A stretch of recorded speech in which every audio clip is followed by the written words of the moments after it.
खुशी वहीं पर जहाँ मन प्रसन्न हो। लोक कथा। एक बुढ़िया थी जिसका एक पुत्र था। दोनों ही निर्धन थे और बहुत ही कठिनाई में जीवन व्यतीत कर रहे थे। एक दिन बुढ़िया के पुत्र ने अपनी माता से कहा कि यहाँ पर तो मेरे लिए कोई काम है नहीं, मुझे आप अनुमति दीजिए ताकि मैं किसी दूसरे नगर जाऊं। हो सकता है कि वहां पर मुझे कोई काम मिल जाए और मैं पैसा कमाकर वापस आऊं। बूढ़ी माँ ने अपने बेटे को एक सिक्का दिया और थोड़ी सी रोटी भी यात्रा मार्ग के लिए दी। इसके बाद उसने अपने पुत्र को विदा किया। बुढ़िया का बेटा चलते चलते एक बाजार गया। वहां पर उसने एक बूढ़े भिखारी को देखा। वह चिल्ला चिल्ला कर कह रहा था कि कोई जो मेरे जीवन के अनुभव को एक सिक्के में खरीदे। कोई भी उस बूढ़े भिखारी की बात नहीं सुन रहा था। इसी बीच उस युवक ने सोचा कि मेरे पास एक सिक्के के अतिरिक्त कुछ भी नहीं है, क्यों न यह सिक्का मैं इस बूढ़े को दे दूं। उसने यह सोचते हुए कि आजीविका का प्रबंध भी करने वाला तो ईश्वर है, वह सिक्का बूढ़े को दे दिया। सिक्का देते समय युवक ने उस बूढ़े से कहा कि अब तुम मुझको अपने जीवन का अनुभव बताओ। बूढ़े ने कहा कि कोई भी अपनी वर्तमान स्थिति से संतुष्ट नहीं है। वह सोचता है कि इस स्थान में किसी दूसरे स्थान पर जाऊं ताकि मेरी स्थिति बेहतर हो जाए। बूढ़े ने कहा कि मेरे हिसाब से तो वह स्थान उचित है जहाँ पर मन को शांति मिले। प्रसन्नता महत्वपूर्ण है, ना कि स्थान।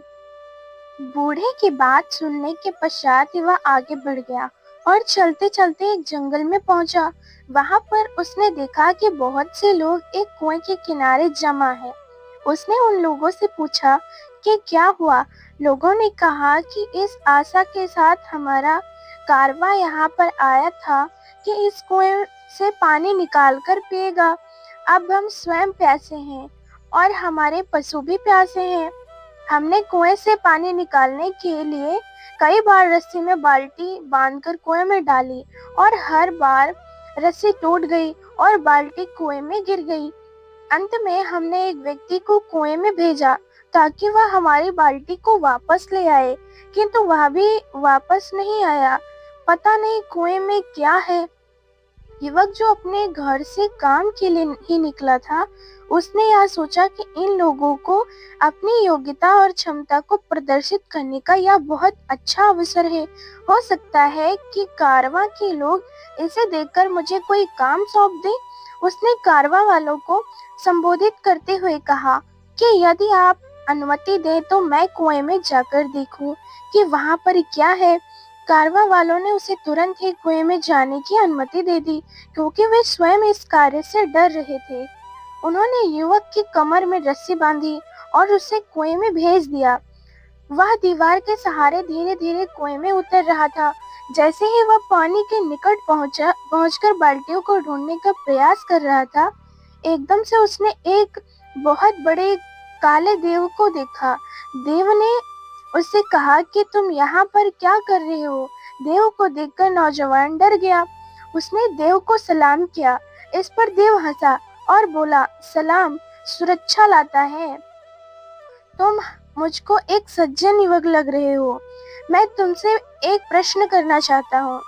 यदि तुमने मेरे प्रश्न का सही उत्तर दे दिया तो मैं तुम्हें यह अनुमति दूंगा कि कुएं से पानी लेकर सुरक्षित वापस चले जाओ। यदि तुमने मेरी बात का सही उत्तर नहीं दिया तो मैं तुम्हें भी उन्हीं लोगों की भांति यहाँ पर बंदी बनाऊंगा जो तुमसे पहले यहाँ पर आए थे। ऐसे में युवक ने सोचा कि तुम्हें क्या परेशानी थी जो यहाँ पर आए, लेकिन अब इन बातों से कोई लाभ नहीं था।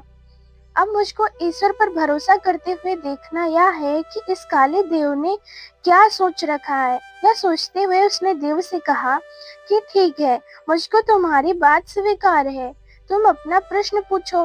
देव ने युवक से कहा कि यह बताओ कि खुशी कहाँ है। देव का प्रश्न सुनकर युवा ने कहा कि मालूम है कि खुशी तो धरती पर ही है।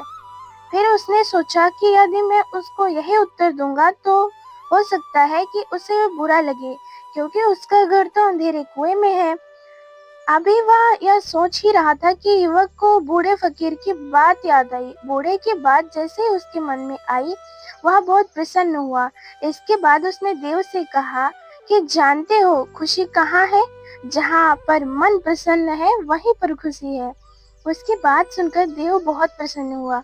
उसने कहा कि तुम्हारी बातों से पता चलता है कि तुम बहुत समझदार और अनुभवी हो।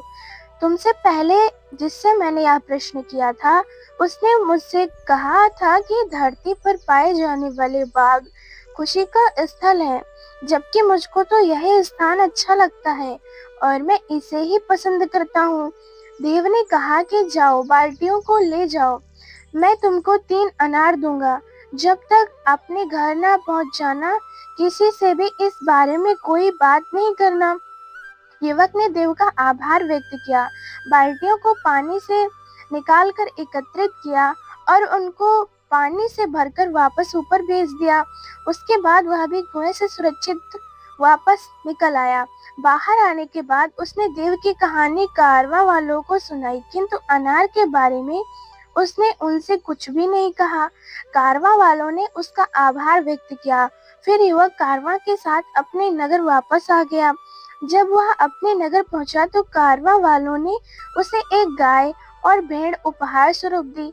उन्होंने कहा कि हम कुछ समय तक तुम्हारे नगर में रहेंगे। जब हम यहाँ से वापस जाएंगे तो तुम भी हमारे साथ आ सकते हो और हमारे लिए काम कर सकते हो। इसके बाद युवक ने कारवां वालों से विदा ली और अपने घर की ओर चल पड़ा। अपने पुत्र को देखकर उसकी माता बहुत प्रसन्न हुई। उसने कहा कि बहुत अच्छा हुआ कि तुम आ गए। मुझको तो आशा नहीं थी कि तुम इतनी जल्दी वापस आ जाओगे।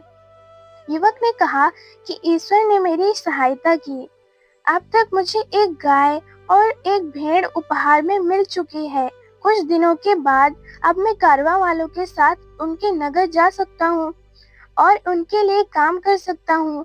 रात को माँ और बेटे ने खाना खाया।